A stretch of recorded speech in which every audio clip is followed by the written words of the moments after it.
watch Survivor, and when the show ends, you really want to talk about it with like-minded friends. It might be hard to find some, but don't you shed a tear. Check out the Purple Rock Podcast, and this is what you'll hear.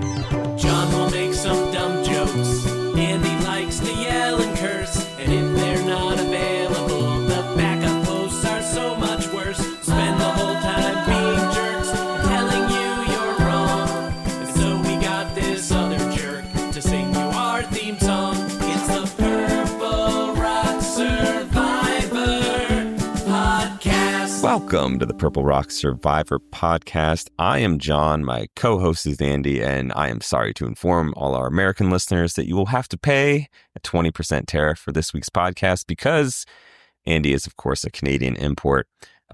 This week, we are talking Survivor 48, Episode 6, which is a thing I did not remember until about 45 seconds ago. Andy, how did you like this one?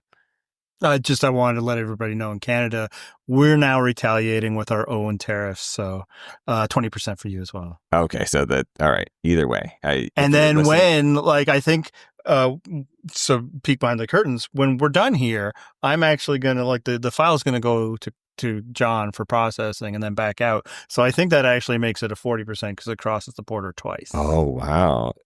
Hey, does this count as CanCon since you're on it? So, if you're listening on CBC podcasting, which is, I assume, a thing, is this officially CanCon? That's actually a good question. I think last week's definitely was. Okay.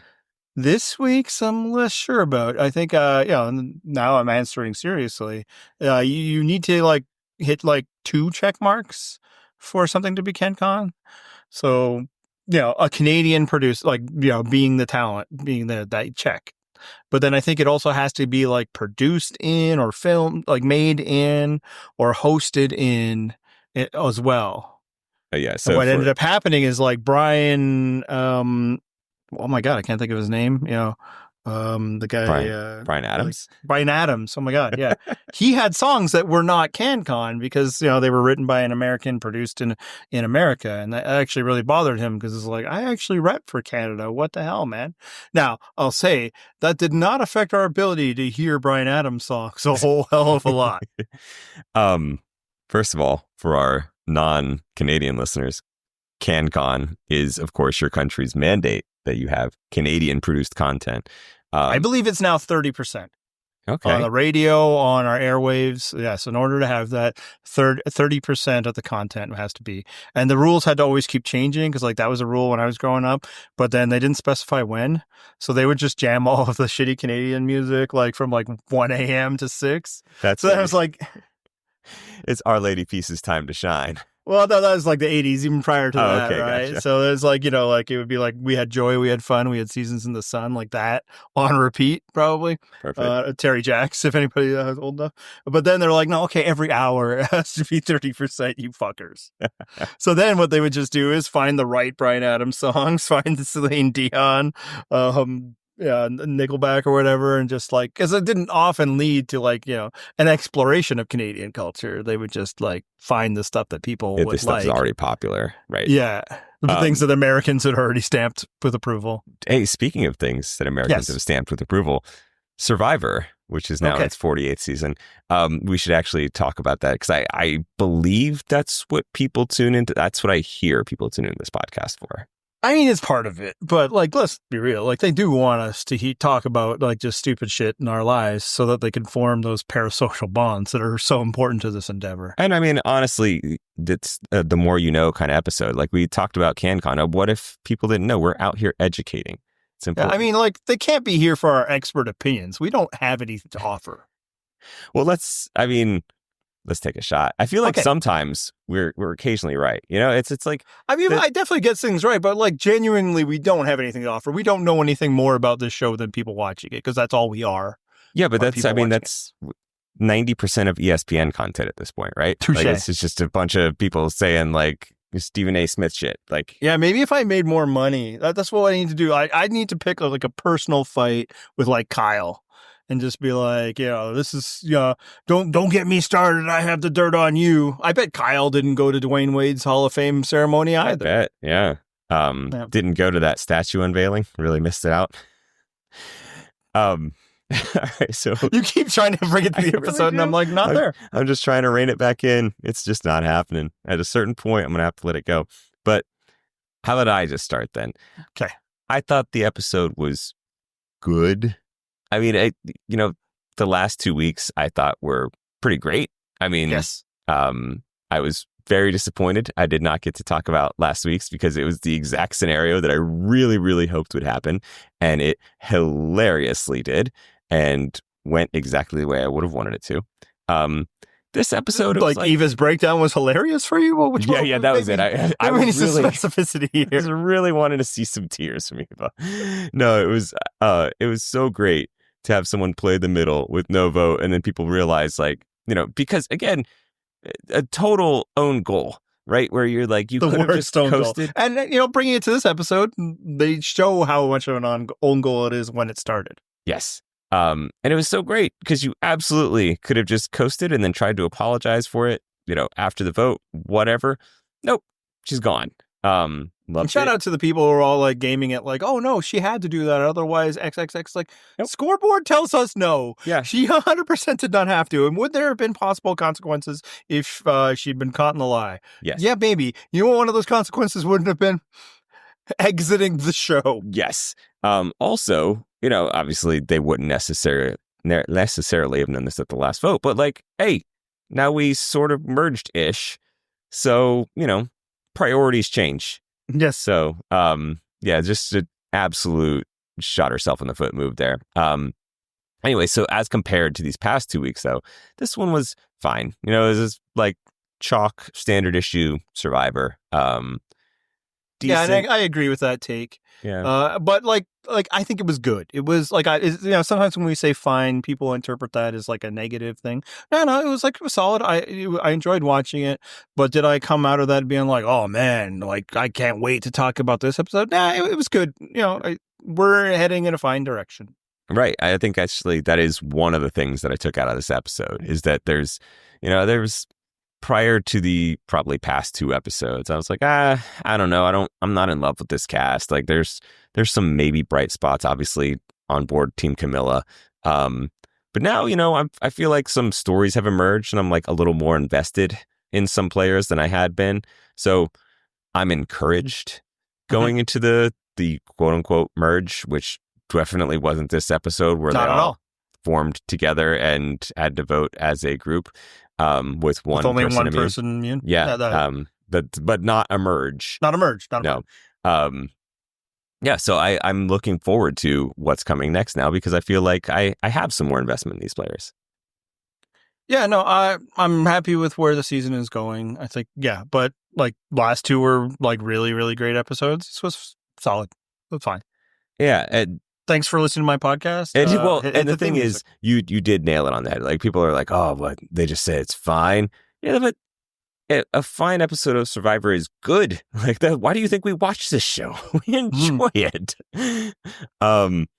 So I hinted at the fact that the pseudo merge this time looked a whole lot like what a merge used to be. Do you feel like they should keep this merge? This not a merge going, or do we still need to tweak this a little bit? Yeah, I think we're fine where we are. People need to not complain. Let's again, is it ridiculous that they're not calling this a merge? Yes. Don't tell anybody. Don't say anything. Don't jinx it. And, to clarify for everybody who forgot, this is exactly what they did last season. This isn't new. But now that they've done it 2 seasons in a row, it's maybe this can just be the new norm. That they can have their little carrot that within this mindset that they have is you got to earn it. You got to earn this. Okay, cool. They need to earn it. They don't have buffs, right? Mm-hmm. But do everything else that is merge-like, Right. And look, I'm fine. The food now is a reward instead of like getting there as a reward. And frankly, I'm actually okay with that because like we're really like 5 votes in. So honestly, they haven't earned it like they have in the past. It hasn't been as many days. It hasn't been as many votes. So you know what? Good. It's just a big food reward for the people who win a challenge. Great. Right. Perfect. It's essentially a combo reward immunity challenge, right? But like it kind of works out differently where the reward goes to a bunch of people, immunity goes to one. It's fine. Yeah. Everybody votes. Everybody's available to be voted for, except for the person with immunity. Yes, let's not push any farther. Not like, can we just call it a merge? That's fine. Look, man, they have their attitude. They're like, we can't give anything. You got to earn everything. You got to earn your flint. You got to earn the merge. And some of that like comes from survivors themselves. Like for so long in the history of the show, probably by about season 2, but especially long. Survivor started to treat certain markers in the game as like a big goal, right? So like, I just want to make the merge, right? So survivors treated it like it was a big deal. So, okay, fine. You haven't made the merge yet. Charity never made the merge, I know you want it bad, and again, because especially they're all so fans, I'm pleased with the fact that Charity doesn't get to call and say that she made a merge. Okay? If that's a goal, you didn't make it. Another thing that used to be a big goal is, okay, I've made the merge. Now I just want to make the family visit. And like, there's nothing inherently wrong with it. Setting up mini goals for along the way. There is some history to suggest that there were sometimes, gameplay problems where like people would get ultra conservative when they got closer to markers because they just want to make that.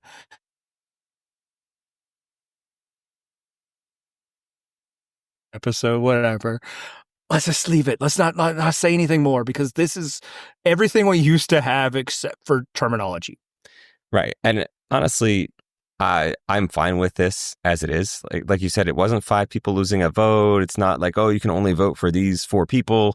Next week will probably be that though. But This wasn't that. And that's great because I feel like when you mess with it that much, you take away some of the agency and the excitement. And it's like, this was fine. This was just letting it be. These people are, a lot of them, experiencing each other for the very first time. That sounded a little more sexual than I intended. But then they have to vote, right? And they all get to vote unless someone had lost their vote, which in this case was not the case. And then, let's see where the chips fall. Like it's, again, looks a lot like what we used to call a merge, which was always a fun episode. So, well, I should say, actually, I'm glad you said them that way. It wasn't always a fun episode. That's true. Not always. Like, I think because they stupidly took it away. They was like, why would they take away? That's always the best episode. And like, it's often the best episode is often, but sometimes it's just meh. And that's kind of what we had here, right? Like, again, I think it was entertaining because we got to see everybody come together and all of that stuff. And I think there are entertaining personalities in this season and they're letting them be that. But in the end, it was a very kind of standard vote of like, okay, so who's the person we don't really want around? Right. And I that's what a lot of these non-mergatories were like, just with a smaller number. And I do think maybe that's what we're going to have more often when there's just this many people. It's just like, let's just survive this one. Maybe it is just let's survive this one because they really like, I haven't made the merch yet. That's my goal. Well, I think part of what I enjoy about it is like you had the tribe swap stuff happen already, right? So there has been some intermingling of these players. So it's not like they hit the beach 12 hours later, they've had 12 hours interact with each other and then suddenly they're voting someone out. Like there has been some intermingling of these groups so they can go back and forth and be like, gathering intel from people who used to be on their tribe, new alliances have formed, whatever it might be. So in that sense, it works. I think if you had gone straight from 3 tribes that all stayed as they were to this, I don't think it works as well. Like I think it's more interesting because they've mixed up the groups prior to this. Yeah. I do think that merges won't ever be what they used to be, not just because of the silly nomenclature, because tribes meant more in the past than they will now. And tribes meant more in a 2 tribe season than it can in a 3rd. Like a lot of times it was like things are coming to a head. That's, I think, far in the past. But at the same time, like, it's just better when more people can vote and more people are eligible to be voted for. Well, another thing that's better is when we play this game, without all that backstabbing, when we just really bring the honesty and the good moral character back to Survivor. The way that game was intended to be played. All that never really was. But honestly, maybe it was intended, but Richard Hatch had other ideas. Yeah. So I'm guessing I already know the answer. But what did you think about the alliance of good, upstanding citizens that came together? There's a few different thoughts. Because, like, initially, like, when they, like, teased it out last episode or whatever, I'm like, yeah, okay, I've been advocating for this forever. Form alliances, like meat shield alliances or power alliances or, physical threat alliances. Just like one of the keys to, like, women, like, becoming successful in this game again was to stop being participants in their own destruction. For many seasons now, I've advocated, maybe you just don't join into this. Let's vote out all the threats as soon as we hit anything that looks like a merge. So that part, makes sense. I can't criticize it. Frankly, if you fit into a type that people are going to vote for and there are more of you, you should form alliances of similar people because your interests could possibly align. That said, fuck out of here with this, like, we're good and honest people. See, I love it because I think it's also time for people to try to bring back the strategy of saying they are honest and don't backstab, only doing that exact thing the entire time, but claiming all the while that they are just a different, better, higher caliber type of person. I really love the absolute, like, bullshit where you suggest that, you're going to play this game honestly. And it's like, oh, really? Did you go and tell all the people that you're voting out that you're voting them out? Really? Is that what you were doing the whole time? Because I don't know, man, that could seem like backstabbing to an uninformed viewer. So even Probst called it out at Tribal Council, right? When David's been all like, this is going to be a good and honest season. It's like, first off, David, you haven't been here. So what the hell are you talking about? And two, if we were to ask those 4 other people who've been sent home, they might have other takes of what's exactly. But I do agree with you on the idea that, we said it back in the Winners at War season. Like, look, if you have a bunch of people who are the best players and you're probably going to get targeted, and, best is very subjective in this sense, especially. But like, the idea then is, normally you might work with those people that are lesser players. No. This case, you work with each other and get rid of the lesser players until you no longer have a majority of lesser players. When they are substantially in the minority, then you start turning on each other. Yeah, so it's like forming an alliance, great. Yeah, the way David and Joe to a lesser extent, but definitely to that extent, and Eva were kind of pushing it. It's like this was one of the first things that annoyed me about Survivor. I mean, the first season, these alliances are evil. How dare they? It's completely unfair. Well, not alliances, alliance, singular. Yep. But then after that, I'm like, wait, so... Like, I just want to play with the good people. And I was like, hey, what makes your voting out of people better or worse than that person's voting out of people? It's a structure of the game. Right. It's very much a, like, thing, a complete inability to recognize your own actions, right? Which I think I've said many times, Survivor loves to cast people who are not self-aware. And so that's got to be contributing to it, right? Where you just can be like, no, I'm a moral paragon. I'm out here breaking the mold. Meanwhile, you're doing the same shit as every other Survivor you're criticizing. Yeah. So, like, for one, I don't think it's going to succeed at all. So I'm not too worried about it. But I also found it very funny, like David's qualifications or what the others were in this, It's like the sneaky, the backstabbers, and then like the puzzle solvers. Yeah, that was great. Like, and again, I'll say if that was it, like, these people in puzzles, we need to yes, absolutely. Physical players should be like targeting puzzle solvers. They're more dangerous than physical players are typically. But that is like, yeah, the connotations of the grouping is like, oh, those sneaky puzzle solvers. Exactly. If you can solve a puzzle, you're clearly a deceptive human being. So I'm with you in that I don't think this alliance thing is necessarily going to last. It's going to be one of those temporary things. Maybe it sticks together for a couple votes and it's going to fall apart. But mostly, I'm hoping for that because we got some Kyle content. Not a lot of Camilla this week, but Kyle, I just in this episode, I love where he's at. Because I don't think he's a bro at all. But he's convinced these other people that he could be, right? He speaks enough of their language to blend in.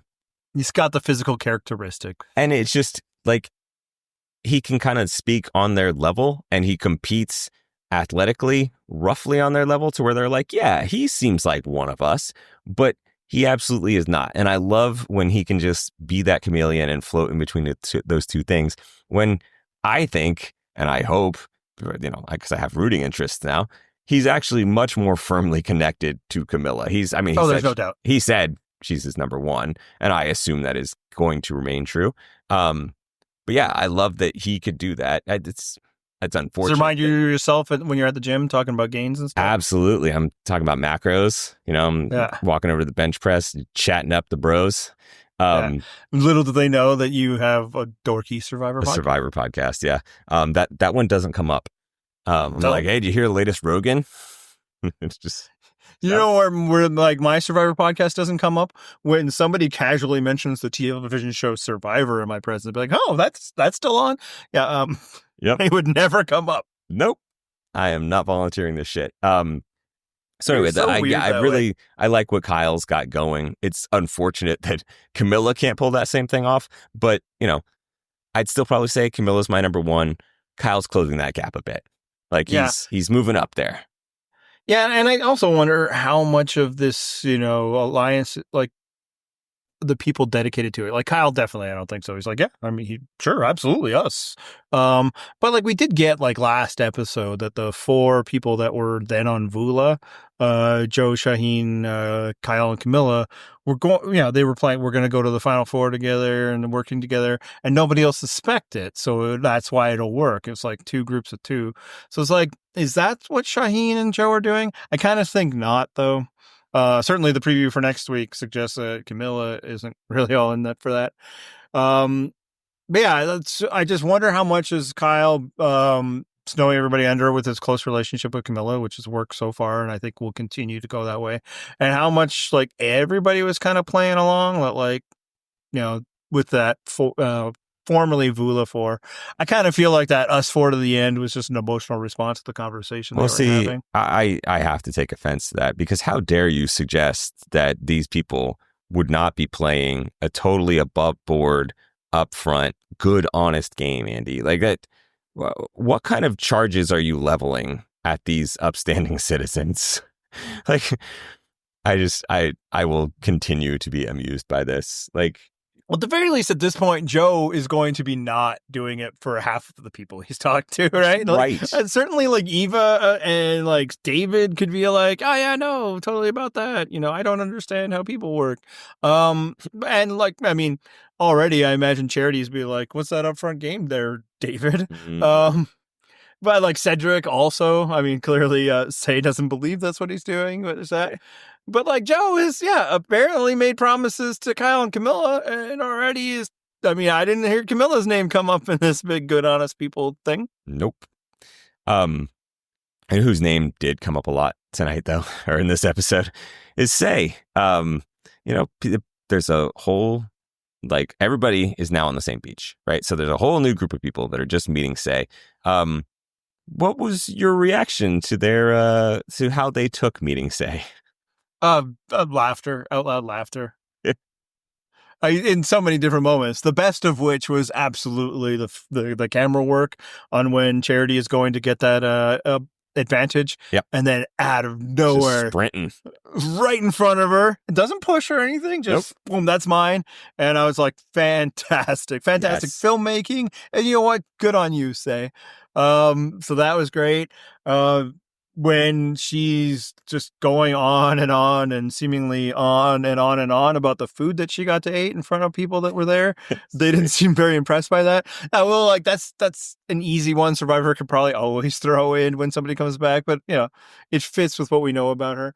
And then when like, you know, the people are just asking Mary about her, Mary, the alliance partner she made 2 days ago, everything's great. And Mary's like, oh man, I don't trust her at all. Yeah, I loved the dueling confessionals, right? Where Say is like, you know, I'm so happy I got Mary back. You know, I started off, we were such adversaries, but now we're tight. Immediately juxtaposed with Mary being like, yeah, I mean, I'm not feeling this.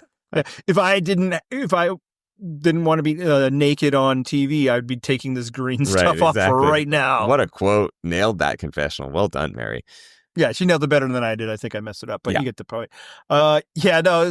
Just Say is still in many ways the worst, but very entertaining. So like when it was a choice between her and Charity to go home this episode, first off, maybe that's also why I was a little less invested.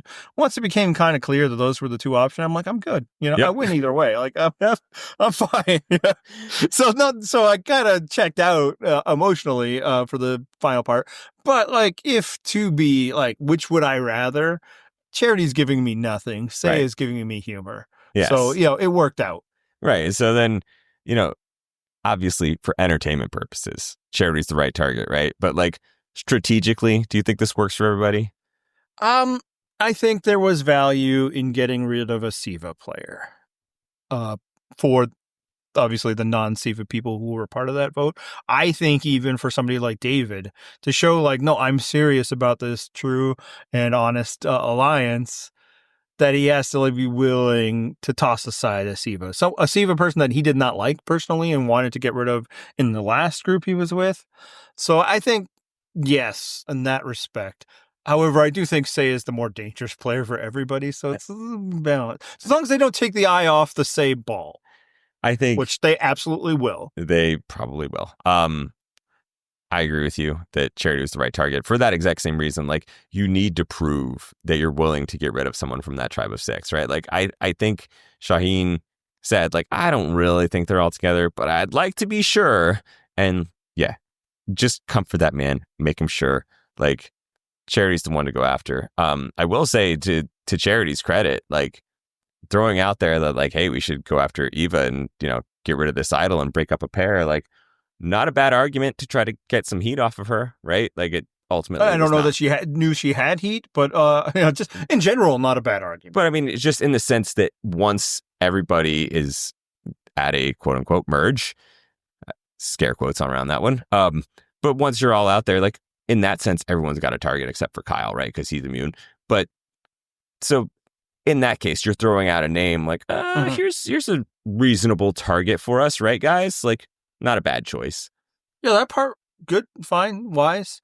The part of telling Star to go get her idol back from Eva, maybe not the right. Yeah, didn't nail that one. It's just like, what are you thinking? Like, it's gone.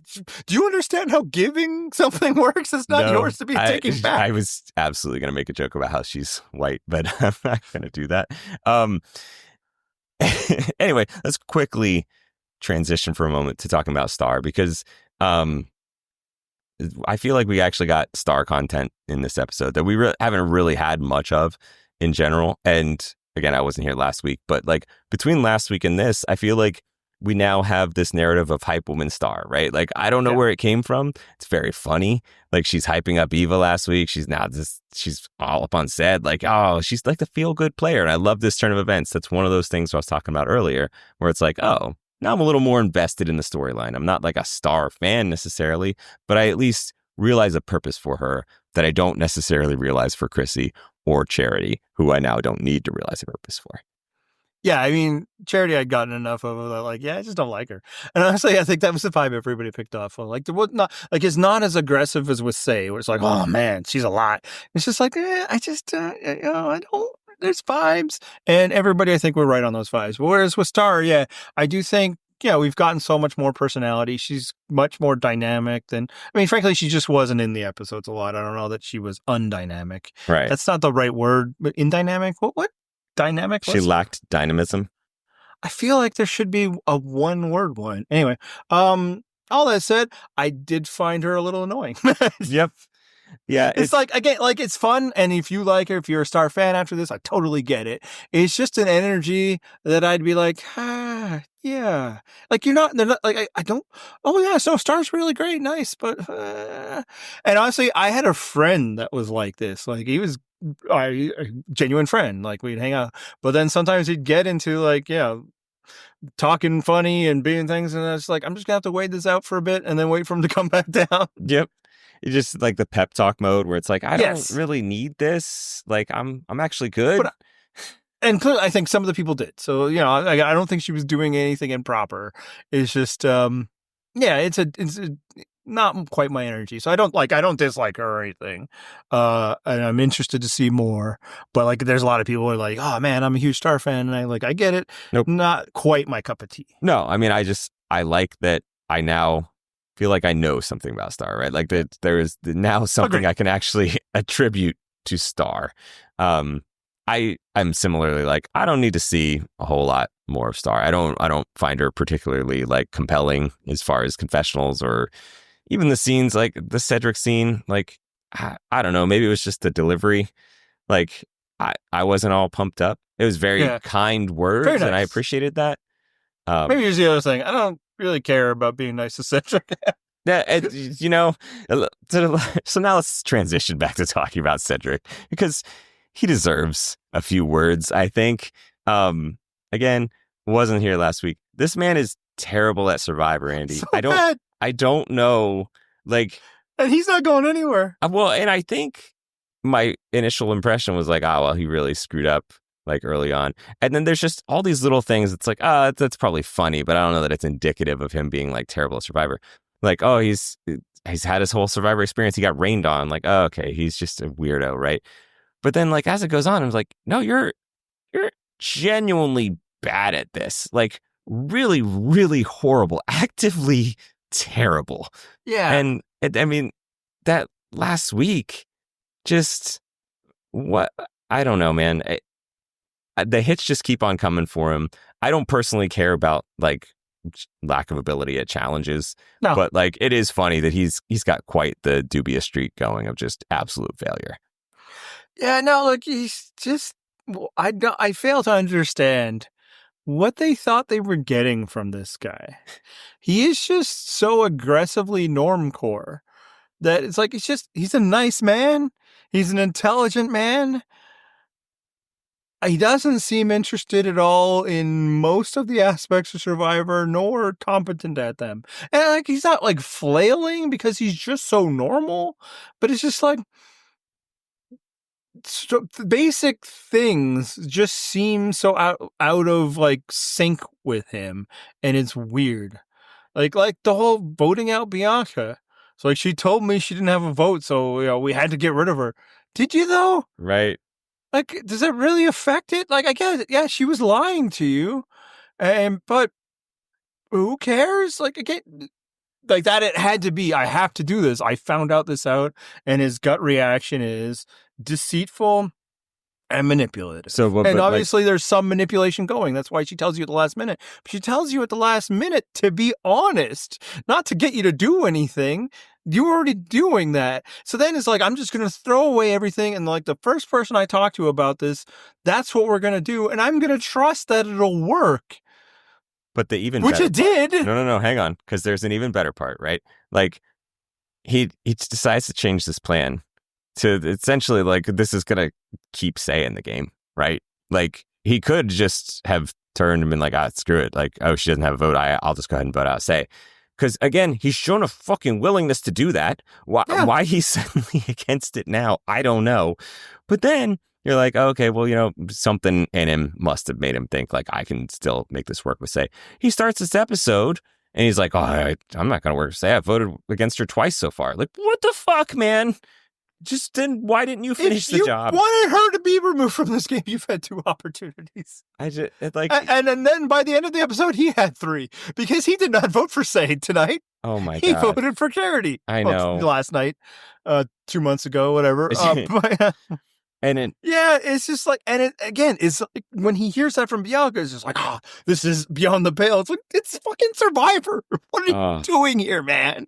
And again, you're not here for the physical adventure of it. You are incapable of that, and you feel bad for it, and that's unfortunate. But it's like, is he somebody in production's doctor? Did they owe him a favor? Right. I gotta cast my guy. He really helped my family out. Like, oh man, like, I had a real pain in my ass, and then Cedrek came along. But it's just like, because like, there's been other people that have been like really terrible at Survivor in recent seasons, but like, I get why they were on the show because they fucking love it, right? Like, these terrible super fans, and like, oh, that person's probably like really funny in an environment where they're not struggling to climb up ladders or whatever. But it's just like, there's nothing dynamic about him. He's not like super attractive. He's not an ugly man. You would not notice this man in your regular life, and he strikes me as somebody who would not want to be noticed. Yep. And it's just like, why? It breaks my brain completely anytime I think or see Cedric's like, but why is this punked? Like he feels like he'd be the normcore character in a show where everybody else is an actor and he doesn't realize it, Yeah, he's the Joe new star Schmo of Jury Duty or whatever. Jury Duty, yeah. Except that again, he's like, and it's just like, everybody like, oh man, that's Cedrek. He's a real nice guy. I hate doing this to him. It's just like, but this is Survivor, sir. What are we doing here? Well, and this is the other thing is like, I genuinely wonder, because a lot of people have like tried to work with him, right? Like, is there something? I understand why they all want to. Well, that's what I'm saying is I think there's something where they're like, oh, this guy seems pretty normal, right? Like I could probably trust him. He seems like a really normal That guy would never betray anyone. Well, let's talk to the person he's worked with the most. Right. It's just, it keeps happening. I mean, all right, but let's talk about the Say thing. Because you're right. He didn't vote for her this time, but she voted for him though. How amazing would it have been if doing so made the majority lose the amount of charity votes that they needed, and instead it got Say voted out? God, you know what? We both like, for the entertainment, this was the better outcome, and now saying that out loud, no, it absolutely wasn't. The most entertaining outcome, and when Say it's time to exit the game will be, there's almost no way it could be this entertaining. That, yes, her throwaway vote on Cedrek causes a tie, because Cedrek finally voted for her. Like, I think that's all that the math would require. And, it gets to a tie, and then everybody just flips and votes her out. Yep. Would have been the most, oh my God, We'll never get a vote that perfect in the history of this show. No, it would have been the most poetic ending to this, right? Like the for third her time's a charm. specifically, right?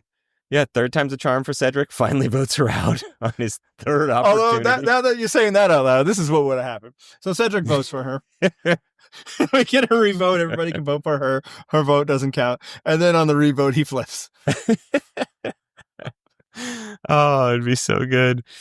It's just terribly inept gameplay from Cedrek, and I love the spite from Say. I do. That's all it was. I just wish it would have backfired, just for the comedy of it. No. Just now that we're gaming it out, I feel like something was taken from us. Yeah, I mean, you're right. Is good to lose Charity. Charity's bringing nothing, but would have been really fucking funny. Yeah, no. And then like people are like, why did she do it? It's like spite. Right. Why are we thinking about this any harder than it is? Like, was she not in on the plan? No, she knew that Charity was the target for some people. I don't think she knew that she was a big target for other people. She did hear that, like, I think her name was out there. But no, she was mad at Cedrek and wanted to do that. That's all. Right. And it's like, oh, that wasn't a very smart idea. I don't know why that discounts the idea of what we're saying to you here. Yes, nobody's denying or suggesting that Say is playing a good game. Right. That's why she did it. Right. That this man betrayed her again. Like, I love when the episode starts. She's like, I'm willing to listen to Chrissy and Mitch, but I'm not going to listen to Cedric. And I get it. He lied to her again. Yes. But also it's like, good job, Cedric. See, this is what you keep keeping in the game. Yep. All because two people lied to you about not having a vote, which, as established last week in an episode that you absolutely did not listen to, is there's no right way, right? If you're with Cedric and you don't tell him you don't have a vote and he finds out, he votes your ass out. If you're with Cedric and you tell him you don't have a vote, he votes your ass out. So, like, if you don't have a vote and you're near Cedric, you're fucking dead. Right. So, but yeah. Also, I love the fact that, like, losing your vote is just generally random chance on this, right? And then it becomes like Cedric's vendetta against you. Like, how dare you lose your vote? I must get you out of this game. He's just that passionate about voting rights, but he Yes. goes after the wrong people. Right. He just blames the victim. That's right. Oh, we did get another interesting connection in this episode, and that is, of course, David talking to Joe and bonding over their shared love of milk. Honestly, might have been my favorite scene in the episode. It was, I mean, what are the odds that a man who claims to drink a gallon of milk a day, right? Okay. That So- man is then going to meet another man who claims to drink a gallon of milk a day, and specifically chocolate milk, my friend, not just milk, chocolate milk. Do you do chocolate? I usually do chocolate. You don't do milk. It's not a drug. Oh my When God. when you say when you do something, that's ingesting like illegal substances. You drink milk. You don't do chocolate. See, milk. I don't know. But which was perfect. It was adorable. I will say real quick. Yeah, it kind of just went over my head when they're like a gallon. I'm like, yeah, that's a lot, but I don't know. Like, I don't know what the fuck a Oh, gallon is. right. Yeah, you guys use liters. Yeah, so I looked it up and I'm like, holy shit, that's almost 4 liters. It's a lot. Like, we buy those from Costco and it lasts us the week. Right. Not a day. What kind of fridge are these guys rocking? Oh, Well, shit. yeah. And I think we had a commenter that's European that was just absolutely flabbergasted by this. Like, what the fuck? How does that even fit in your fridge? Because European fridges are like, they are dwarfed by American fridges. It's like our vehicles as compared to theirs. It's just like 4 times the size. And yeah, a gallon of milk would not fit in most European refrigerators. Yeah, but I think I was thinking it's like, like those glass bottles that like you see like old timey videos or whatever, or you get like in like farmers markets and stuff, and that fucking shit is great. That's what I was envisioning when I heard gallon. It's like I'm aware that gallon is like a unit of measurement, but I just don't know what it is. And I should have stopped to think about like how the different prices for gas, right? Yep. And then I looked it up when people were talking about it in the comments, and my fucking now I understand why Eva was so like, oh my God. I love that she called it his hobby, which is just like misspeaking in the moment, but at the same time, kind of a hobby. reflects the ridiculousness of a gallon a day. Well, you said that it's not a drug, but I mean, the way he talks about it, like he talks the way like a stoner talks about weed. Like he is. I was so happy for David when Joe was like, I drink milk, I drink chocolate milk. It was like he found a soulmate. It was. It's just an adorable bromance over their shared love of milk. Also, David has also previously expressed he's a whole milk guy. Don't bring any of that 2% shit to his mouth. I drink 1. It's like 2% is a lot, and and then whole is even more. No, he wants to drink melted sticks of butter. That's what David is out here drinking. Like, I really want to hammer home to the non-Americans. Like, I get you guys don't have gallons of milk. It's a lot of fucking milk. Like, the recommendation in America is you drink 8 glasses of water a day. Like, it's more than that. It is a lot. I was like, do I drink a gallon of water a day? Maybe No, on you some, probably but don't. not always. No, generally you probably don't. I mean, some days you might, but most days you probably don't. It's a lot. That's a lot. Yeah. I was probably thinking of a quart or something, but Yeah. a gallon. Whew. I mean, probably some exaggeration in there. You would think so, but also it's a very visible unit of measurement, Yeah. right? Like you can tell if you finished a gallon jug because that's what we sell them in is a gallon jug. So if you Right. drank that whole thing, you drank a gallon of milk. Whereas, yeah, we sell them. I mean, we do 2 liters, but also 4 is the other. Like, so ours would be a little bit bigger, but kind of gives me the picture. Right. Yeah, no, it was a lot. That's a lot of beverage just to be drinking a lot of, and it's a heavy beverage. And I appreciate that we're talking beverages. I feel like we should have a little bond over beverages right now. I feel like we won't, but let's go. No, we probably won't. Let's talk our top 3 beverages. All right. I'll also start off with an honorable mention. We already previously discussed it. I'm going to go with water. Like, I drink a lot of water. Okay. And it's an honorable mention because it's not like it's a pleasurable experience. Like, generally, by the end of my workday, I'm fucking sick of it. But, it's a building block of life. So that's a good thing. But also, like, a few times recently, I was without. Like, there was a water main near our house broke, and we were out of water for, like, running water for, like, 4 days. So, like, and like we got water in different ways, but like really made me like, oh God, it was so good to have a cold glass of water. And then like there was a big problem in the city. We're conserving water, so all of the water was warm. Like just getting back to like drinking clean, cold water really makes you appreciate it more. The other thing is this is like, the standard Gen X take, but like when we were growing up, we just didn't really drink water a lot. I'm not going to get into like, oh, we drank from the hose bullshit, which was true, but is now like this social media badge of honor. But this is why people used to look so old back then. Obviously, there's like the smoking and there's all this other stuff. But I think generally the biggest change is we're hydrating now.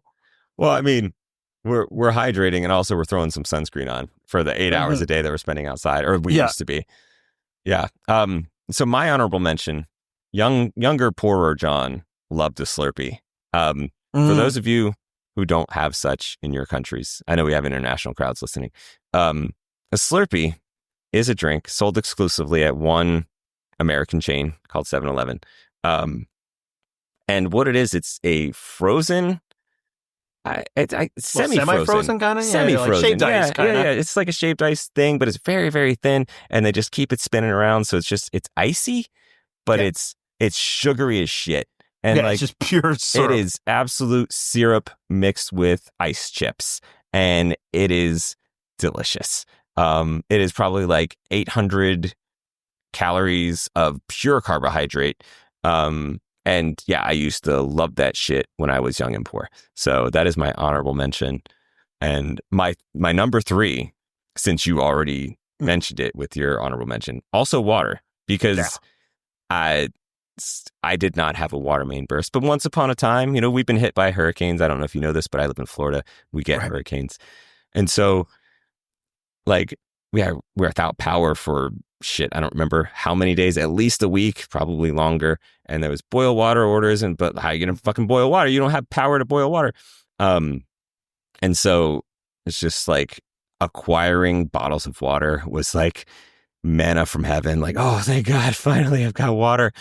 And like it was just, I drink so much of it. And also you mentioned drinking a lot at work. Like I do it at work just because like I want to leave my fucking office sometimes and the water cooler is somewhere else. Like, great, I can get away from these people. I can go get some water, have like 2 minutes of peace, and then I can go back and I'm good. Yeah, when I worked in the office, I think I even drank more now. Now, like I have to go upstairs to get it. So sometimes I just let it slide a little longer. Yeah. But yeah, in the office, like some people get the huge water bottles. No, man, I'll just take a glass so that I can get up and go get it. Yeah, more trips, man. That's the way to go. Yeah. Yep. All right, let's hear your number 2. Well, no, I only did my honorable mention. Oh, sorry, your number 3. My number 3, just like the episode itself, I'm going to go with chocolate milk. That's a great drink. What? Are you actually a chocolate milk drinker? I mean, not a lot because I am an adult, but it's when I'm drinking chocolate milk, I tend to enjoy it. Okay. We don't tend to have it in the house much because it disappears like instantly, like even if we're getting the 4 liters or near gallon or just a little more than a gallon for you. But yeah, I mean, it's never not good when you have it. We do have like the power in the syrup, but that's not the same and also more effort. Like I am somebody, as discussed last week in an episode you never listened to, I drink milk with dinner every night. Like if I'm at home. Yeah, I'm still a milk drinker, and I know like that. Like even in this episode, they're kind of like that's a child's drink. It's like you do get like our bones don't get stronger as we get older. Like it's still a necessary thing. I get that a lot of adults are intolerant of lactose. Sure. I'm not. So Right. yeah, I drink milk with dinner when I'm at home, not at restaurants. Not if I'm like eating pizza because then I need the carbonated beverage to help with digestion with the cheese. So see, I'll have milk in my cereal and I'll down that, but I'm not drinking just a glass of milk. Yeah, no, I have a glass of milk almost. For you, you're pouring it straight out of the bag, which like again, I have to talk about that. Explain because this is a thing that a lot of Americans and maybe Europeans, I don't know, don't realize. Canadians, you get your fucking milk in bags. So I've never once in my life gotten milk from a bag. As previously discussed, it's a 4-liter jug. It's more of an Eastern Canadian. Well, actually, so because I'm from Western Canada, we call it Eastern Canadian when we're really referring to Central Canada. Like I think it's like an Ontario thing. Again, maybe farther past than that. So yes, it's a Canadian stereotype because it blows your minds, and also It's most of what you experience in Canada is just Toronto. But yes, no, it's not really a thing here. It is. It makes sense though, because it's like and people are like, "How do you pour it out of the bag?" It's like you put the bag in a jug and then you just clip the bag. So, right, but like, I don't know, why the extra step? well, it's more you conserve more, right? Like Oh, a thin thing of plastic. Oh, your country cares about like the environment and shit. Right. Oh, But again, we don't do that. Okay. Ours, yeah, like if it's 2 liters, it'd be like a kind of like a cardboard type thing. The thing you flip open, like milk drink boxes Sure, yeah. that you'd get at school, Yeah. only bigger. And then plastic jugs. I mean, probably exactly the same packaging as yours. And then we pay deposit on those things, so you get that money back when you bring it back to the recycling depot. Sure. Like bottles and such. No. So I'm a milk drinker, and then chocolate milk is better than regular milk. So that's my number 3. All But right. I just want to note that like why like ours might not align. This will come through. Like this is honestly going to be probably a boring list for me because I don't drink what most adults drink. Yep. As we'll come to discover. So we'll talk about that as it goes along. What's your number 3? And also, it is very funny because I essentially only drink roughly 3 drinks. So this was a pretty easy list for me to make. That's actually a big part of why water came in number 3 because it's one of the 3 things. It's like I if drink. it's not one of these 2 things, just give me water. Right. So number 2, I just went with a very generic cocktails. I love a good cocktail. Anytime you can make alcohol taste delicious so that I want to drink more of it and get a nice little buzz going, I love that. So I love a good cocktail. I'm big into bourbons and gins and shit. Like none of this resonates with you. No, not at all. But yes, I love a cocktail. What's your go-to? Of late, I'm going to explain this to you as though you're actually interested. Well, say the name and maybe I'll know what it is. You won't. Certainly will not.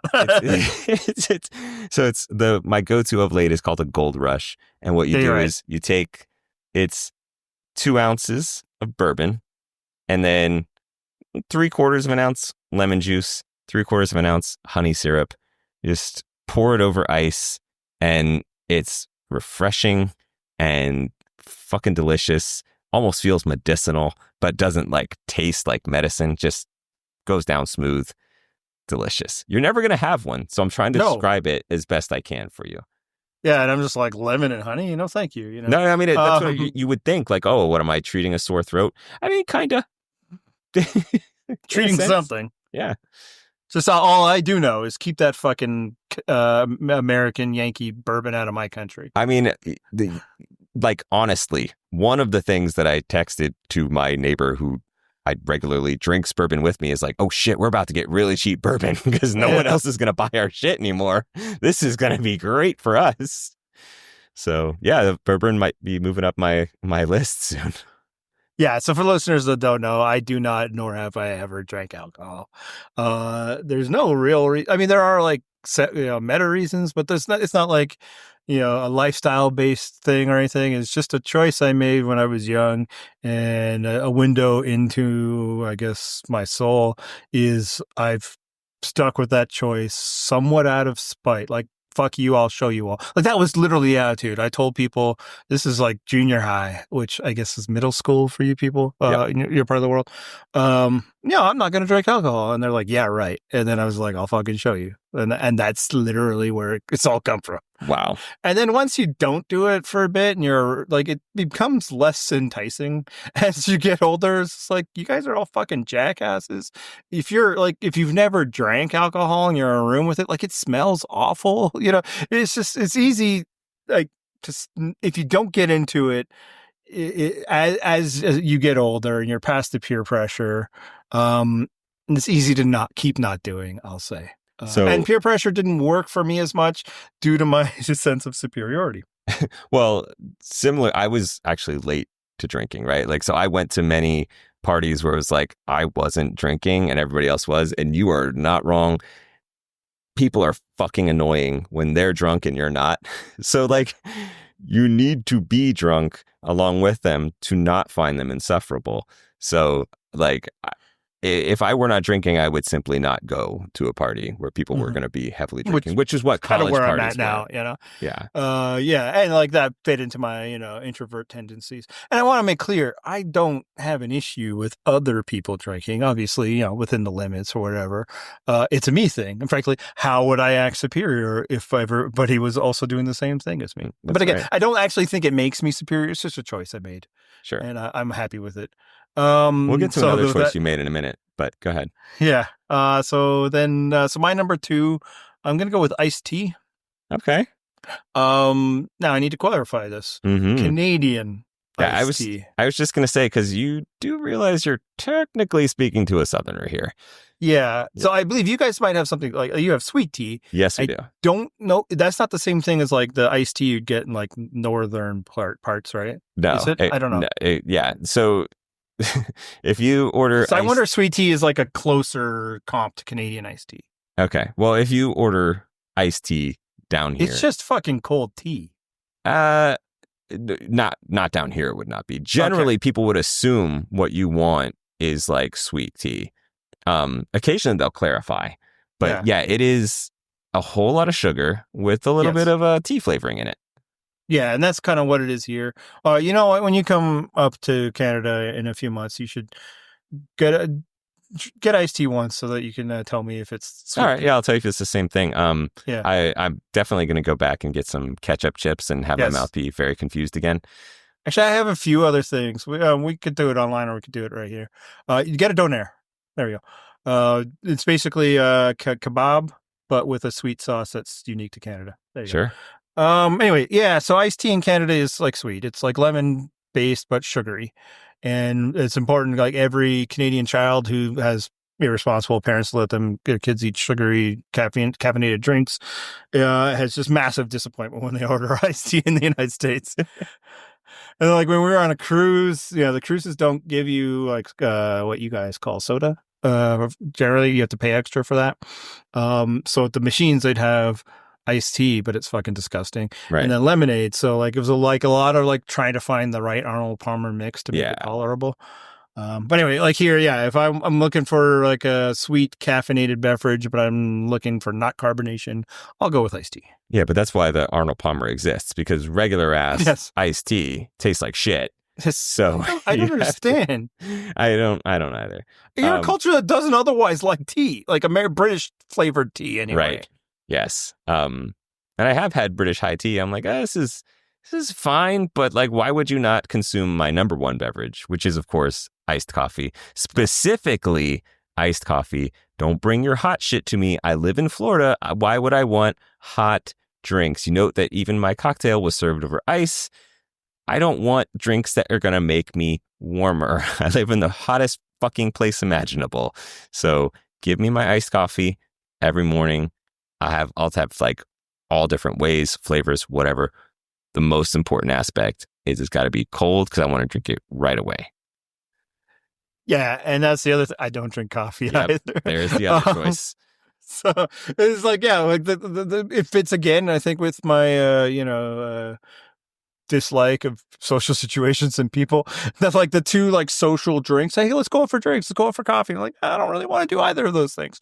Now, like if I go to a coffee place, I can find like I'll get tea. I add probably more sugar than I should. Or, sometimes there's the different flavors. Sometimes I'll get hot chocolate like a real fucking child. But coffee is just not something I ever got into. There's no reason. Like, I don't think it's immoral. Maybe because when we were young, we were taught coffee was bad for you. That would stunt your growth, and I was fucking short. I don't know. I just never got into it. And then again, if you can push past the, like, how do you wake up in the morning without it? You just kind of do.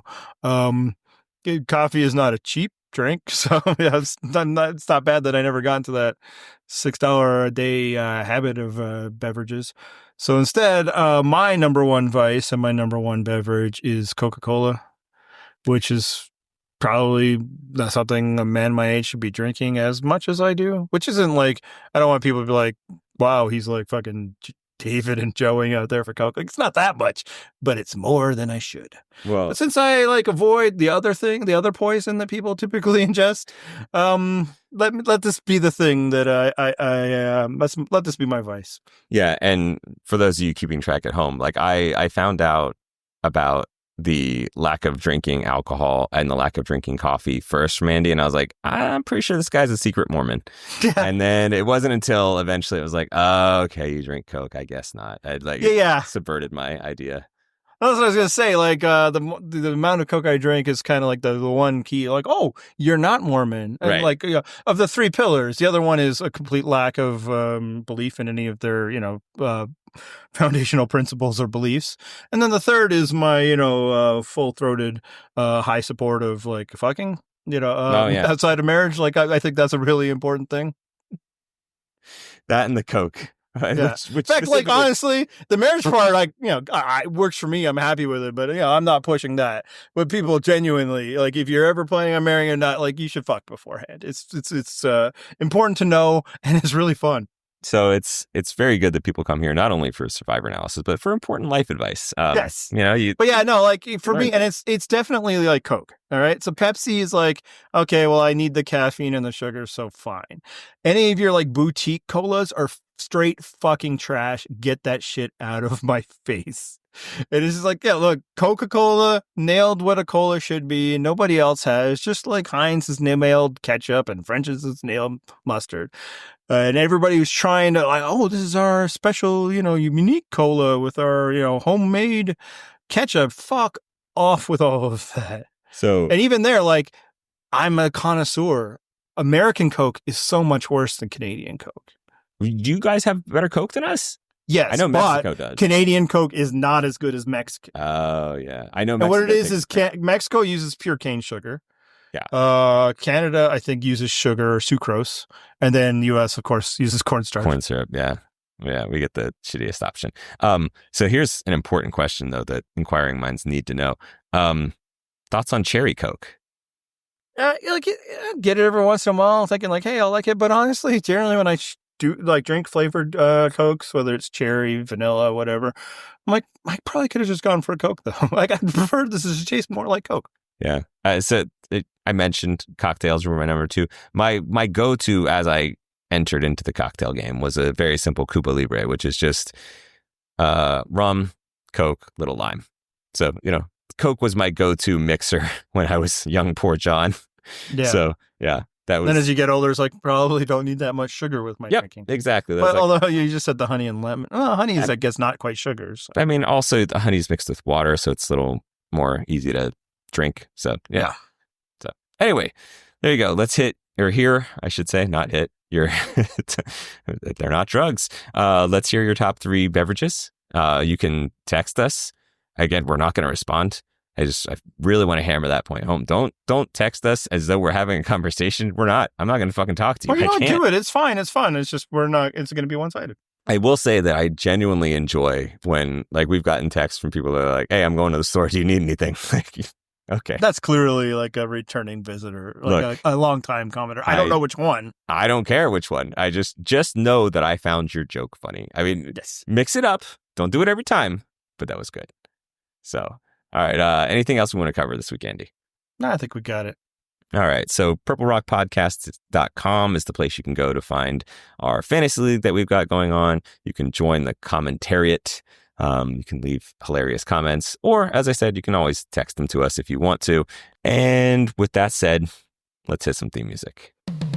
This is the copyright-free outro.